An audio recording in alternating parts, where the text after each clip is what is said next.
नमस्कार दोस्तों, आपका स्वागत है अपनी YouTube चैनल PFP में। आज मार्केट ने सबको मार्च 2020 की याद दिला दी है। जिस प्रकार से कोरोना क्रैश में मार्केट नीचे आ रहा था, उसी प्रकार की सिचुएशन आज दिखाई पड़ती है। निफ्टी 50 जो कि लार्ज कैप का इंडेक्स है, ऑलमोस्ट 5% नीचे है। मिड कैप और स्मॉल कैप की हालत तो और भी ज़्यादा खराब नजर आती है। रीज़न हम सबको पता है, इसीलिए रीज़न के बारे में आज हम चर्चा नहीं करेंगे। ये चारों इंडाइसेस में आगे आने वाले हफ्तों में आपको कौन से लेवल्स देखने को मिल सकते हैं, मार्केट का अभी आगे का आउटलुक क्या होने वाला है, क्या गिरावट कंटिन्यू रहेगी या फिर बाउंस बैक देखने को मिलेगा, इन सब सिचुएशन के बारे में चर्चा करने वाले हैं।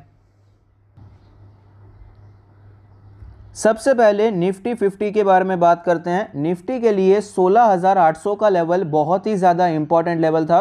पास्ट में कई बार यहाँ से आपको ये बाउंस बैक करता हुआ नजर आया, लेकिन आज डिसाइसिवली ये लेवल टूट चुका है। गैप अप ओपनिंग हुई, उसके बाद इंट्राडे में थोड़ी रिकवरी देखने को मिली, लेकिन अपने 200 डेज के मूविंग एवरेज से ही आपको रिटर्न होता हुआ नजर आया। तो 16,800 तक तो वो पहुंचा भी नहीं था और डिसाइसिवली आज हमें ये लेवल टूटता हुआ नजर आता है। बिल्कुल भी कंफ्यूजन नहीं है। 16,700 का ये 200 डेज का मूविंग एवरेज है और मार्केट उससे 500 पॉइंट नीचे क्लोज हुआ है, तो डिसाइसिवली ये लेवल तो टूट चुका है। वीकली चार्ट के बारे में बात करें तो वीकली चार्ट पर हमें यहां पर वीकनेस ही नजर आती है। लोअर हाई और लोअर लो का स्ट्रक्चर आपको दिखाई पड़ता है, तो ये भी अच्छी बात नहीं है। 50 वीक्स का जो EMA है वो भी हमें टूटता हुआ नजर आया, तो सिचुएशन खराब होती हुई नजर आती है। मंथली चार्ट के बारे में बात करें तो मंथली चार्ट पे अब भी कोई भी इशू नहीं है। मंथली चार्ट अब भी बहुत ही अच्छा है, स्ट्रॉन्ग नजर आता है। इसका जो 20 मंथ्स का मूविंग एवरेज है वो अभी तक हमें इंटैक्ट नजर आता है और ये 15,200 का लेवल है। तो यहाँ पर फिलहाल के लिए मंथली चार्ट पर टेंशन लेने की कोई ज़रूरत नहीं है। तो निफ्टी में हमें कौन से लेवल्स देखने को मिल सकते हैं, तो यहाँ पर हमें एक पैटर्न नजर आता है। आप देख पाएंगे ये गिरावट देखने को मिली और ये फ्लैग बनता हुआ नजर आया। इसे आप हेड एंड शोल्डर्स भी कह सकते हैं, क्योंकि ये पहला शोल्डर था, फिलहाल ये हेड बना और ये दूसरा आपको शोल्डर बनता हुआ नजर आता है। तो ये जो लेंथ है सेम आपको नीचे नजर आ सकती है। तो ये लेंथ अप्रॉक्सीमेटली 1500 पॉइंट की है। तो अगर 16,800 से हम 1500 पॉइंट नीचे जाते हैं तो हमें यहाँ पर 15,300 के आसपास का जोन नजर आता है। तो 15,300 के आसपास कौन से यहाँ पर इंपॉर्टेंट सपोर्ट हैं वो देख लेते हैं। तो वहां पर मैक्सिमम चांस हो जाएंगे कि यहीं पर स्टॉक सपोर्ट लेके वापस ऊपर जाता हुआ नजर आएगा। तो सबसे पहले तो देखिए 16,000 का लेवल हो जाता है, उसके बाद हमें 15,500 का लेवल नजर आता है, जो कि 15,300 के काफी ज्यादा नजदीक है। और यहां पर पहले ऑल टाइम हाई था, फिर ये डेल्टा वेरिएंट की गिरावट देखने को मिली, फिर मार्केट आपको वापस ऊपर जाता हुआ नजर आया और यहीं पर सपोर्ट लेने के बाद तेजी देखने को मिली। तो 15,500 यहां पर इंपॉर्टेंट नजर आता है। तो टेक्निकली हेड एंड शोल्डर्स के हिसाब से 15,500 के आसपास निफ्टी को हमें एक्सपेक्ट करना चाहिए।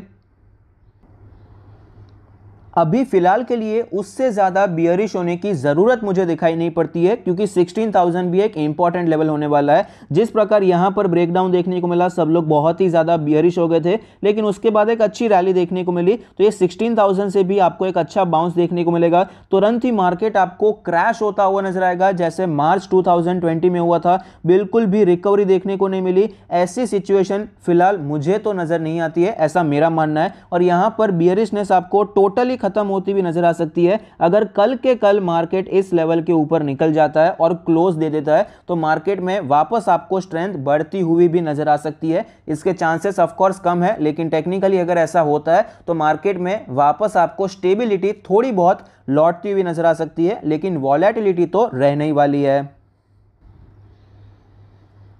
अब निफ्टी बैंक के बारे में बात करते हैं। निफ्टी बैंक में आप देख पाएंगे पहले भी हमें 200 डेज का मूविंग एवरेज डिसाइसिवली टूटता हुआ नजर आया। यहाँ पर थोड़ा बहुत कॉन्सोलिडेट करने के बाद वापस हमें तेजी देखने को मिली और बाद में जो इसका सपोर्ट था 36,500 3700 का जोन एक इंपॉर्टेंट हो चुका था, लेकिन यहाँ पर आज हमें गिरावट देखने को मिली है। 5-6% ये इंडेक्स हमें नीचे आता हुआ नजर आता है। 200 डेज के मूविंग एवरेज को डिसाइसिवली तोड़ दिया है, इसमें कोई डाउट नहीं है, क्योंकि ये जो मूविंग एवरेज है ये 36,200 का लेवल है और फिलहाल बैंक निफ्टी ऑलमोस्ट 35,000 के लेवल पे है। तो डिसाइसिवली लेवल टूट चुका है।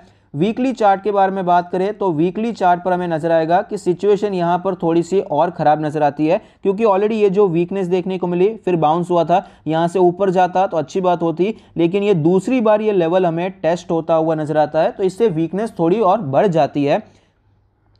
ये जो 34,000 का लेवल है यहाँ से एक बार तो बाउंस देखने को मिला, फिर से मार्केट यहीं पर आ रहा है, तो अगर सपोर्ट ले लेता है तो अच्छी बात है, वरना और गिरावट देखने को मिल सकती है। इसने भी 50 वीक्स के मूविंग एवरेज को तोड़ दिया है।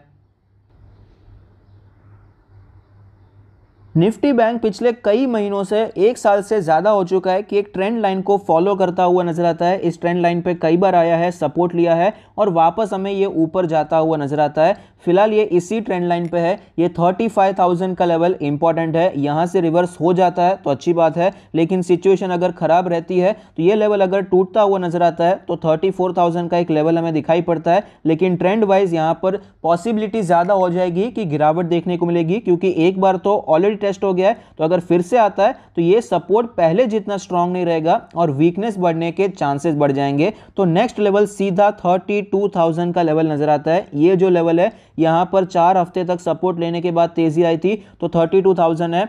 मेन सपोर्ट यहां पर 30,000 का नजर आता है, लेकिन डायरेक्टली इतना ज्यादा बियरिश होने का कोई मतलब नहीं है, इसीलिए 30,000 के बारे में अभी से सोचने की कोई जरूरत नहीं है। अगर 35,000 टूटता है तो 32,000 की हमें मेंटल प्रिपरेशन रखनी चाहिए। निफ्टी मिड कैप 100 के बारे में बात करें तो आप देख पाएंगे यहाँ पर 29,000, 28,500 ये सब लेवल्स बहुत ही ज़्यादा इंपॉर्टेंट थे, लेकिन ये भी लेवल हमें टूटता हुआ नजर आता है। और ऐसा नहीं है कि आज इसने 200 डेज के मूविंग एवरेज को तोड़ा है, पहले ही तोड़ दिया था, 2-3 दिन से उसके नीचे ही ट्रेड कर रहा है। लेकिन ये एक्चुअली ये जो 2 कैंडल्स हैं इसके नीचे है, लेकिन ये कंफ्यूजन कैंडल है। इससे हम ये नहीं कह सकते कि भाई 200 दिन का मूविंग एवरेज टूट चुका है, लेकिन आज जो कैंडल देखने को मिली है वो डिसाइसिव है, यहाँ पर कोई कंफ्यूजन नहीं है, कंटिन्यूअस गिरावट देखने को मिली है। तो इससे हम कह सकते हैं कि अभी फिलहाल ये मूविंग एवरेज हमें टूटता हुआ नजर आता है। वीकली चार्ट के बारे में बात करें तो वीकली चार्ट पर आप देख पाएंगे कि 50 वीक्स का जो मूविंग एवरेज है डिसाइसिवली टूट चुका है। सबसे ज्यादा वीकनेस यहां पर अब तक हमें यहीं पर नजर आती है। निफ्टी 50 ने भी तोड़ा, निफ्टी बैंक ने भी तोड़ा, लेकिन कैंडल का साइज देखिए, मूविंग एवरेज ये कुछ ज्यादा ही नीचे आ चुका है। तो वीकनेस कंपैरेटिवली मिड कैप में हमें ज्यादा देखने को मिली है।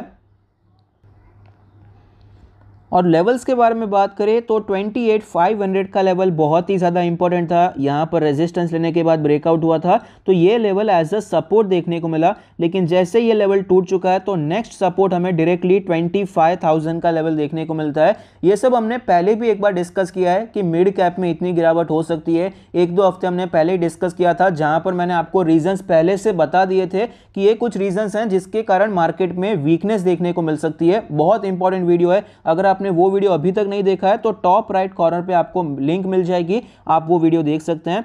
25,000 का लेवल इंपॉर्टेंट क्यों है और ये टारगेट मुझे क्यों नजर आता है, क्योंकि ये देखिए ये जो सपोर्ट था एक बार टूट गया तो नेक्स्ट सपोर्ट डायरेक्टली ये रेजिस्टेंस पे दिखाई पड़ता है 25,000 का लेवल। दूसरा भी एक रीजन है, यहां पर भी काइंड ऑफ आपको हेड एंड शोल्डर पैटर्न ही बनता हुआ नजर आता है, तो ये जो लेंथ है वो यहां पर 25,000 तक ही दिखाई पड़ती है। तो इस हिसाब से मिड कैप में इतनी गिरावट हमें एक्सपेक्ट करनी चाहिए। 33,000 के लेवल से 25,000 अच्छी खासी गिरावट यहां पर दिखाई पड़ सकती है, और ऑलरेडी एक्चुअल गिरावट चली रही है।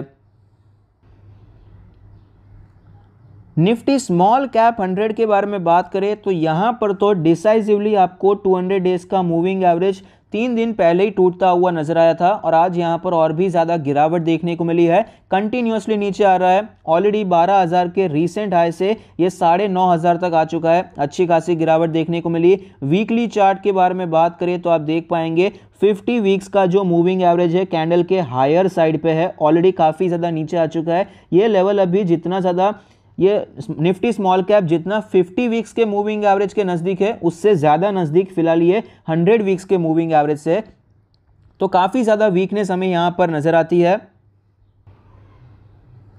और लेवल्स के बारे में बात करें तो आप देख पाएंगे ये रेजिस्टेंस बना हुआ था, उसके ऊपर गया तो तेज़ी देखने को मिली, तो ये लेवल सपोर्ट की तरह काम कर रहा था, लेकिन ये जैसे ये लेवल हमें टूटता हुआ नजर आया, ये लेवल भी टूट चुका है, ये स्विंग लो भी हमें टूटता हुआ नजर आता है। तो नेक्स्ट अभी 8,000 का लेवल दिखाई पड़ता है निफ्टी स्मॉल कैप के लिए। 12,000 से करके 8,000 के लेवल्स हमें यहाँ पर दिखाई पड़ते हैं।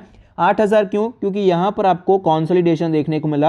8,000 से करके 8,500 ये लोअर साइड भी एक सपोर्ट है, और ये हायर साइड भी एज ए सपोर्ट देखने को मिलता है। उस वीडियो में हमने निफ्टी स्मॉल कैप के बारे में भी चर्चा की थी, और 8,000 का लेवल मैंने आपको पहले भी बताया था, क्योंकि स्मॉल कैप जब तेजी होती है तो स्मॉल कैप सबसे ज्यादा भागते हैं, और जब गिरावट होती है तो सबसे पहले आपको स्मॉल कैप में ही संकेत मिल जाते हैं, और ये हमने पहले भी आपके साथ शेयर किया है। तो इसीलिए ऑलरेडी स्मॉल कैप में देखिए पहले से ही अच्छी खासी गिरावट हमें देखने को मिल रही है। यहां पर भी हेड एंड शोल्डर्स आपको बनता हुआ नजर आता है, लेकिन ये जो रेंज है उससे ज्यादा का टारगेट भी हमें यहां पर दिखाई पड़ता है।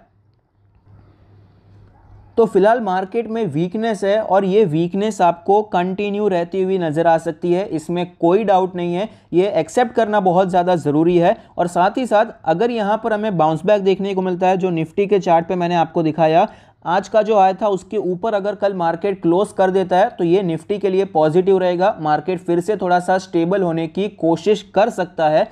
अगर ऐसा होता है तो ये सारे नीचे के लेवल्स आपको थोड़े बहुत इनवैलिड होते हुए नजर आएंगे, सिर्फ निफ्टी के लिए। स्मॉल कैप मिड कैप में तो आपको गिरावट होने की पॉसिबिलिटी बहुत ही ज्यादा हाई है। तो ये फिलहाल हमें आगे के कुछ महीनों का आउटलुक नजर आता है। पेन हमें एक्सेप्ट करना पड़ेगा, थोड़ा बहुत यहाँ पर आपको पेन देखने को मिल सकता है, पोर्टफोलियो में थोड़ा सा खून खराबा भी देखने को मिल सकता है, लेकिन लॉन्ग टर्म की स्टोरी इंडिया की अभी भी इंटैक्ट है। तो पैनिक सेलिंग तो बिल्कुल भी नहीं करना है। अब स्टॉप लॉस का टाइम तो गया, इतने टाइम से हम कंटिन्यूसली वीडियोस बना रहे थे कि भाई इसमें स्टॉप लॉस रखो, यहां पर आपको बेचने का एग्जिट स्ट्रैटेजी होना चाहिए, स्टॉप लॉस रखिए। अब वो टाइम चला गया है, स्टॉप लॉस सारे के सारे हिट हो गए हैं और बहुत से लोग यहां पर बच गए हैं, थैंक यू बोल रहे हैं। तो ऐसे वीडियोस हम आगे भी बनाते रहेंगे, लेकिन फिलहाल के लिए तो देखिए जो स्टॉप लॉस का चक्कर है वो तो चला गया। ऑलरेडी स्टॉक्स में गिरावट हो चुकी है, स्टॉप लॉस पहले रखा जाता है। तो अभी यहां पर अच्छे स्टॉक्स में पैनिक सेलिंग आपको बिल्कुल भी नहीं करना है। पैनिक में अगर आप सेल करते हैं तो ये सबसे बड़ी गलती हो सकती है, ये बिल्कुल भी नहीं करना है, अवॉइड करना है। अच्छे क्वालिटी शेयर्स को लॉन्ग टर्म के लिए होल्ड करना चाहिए,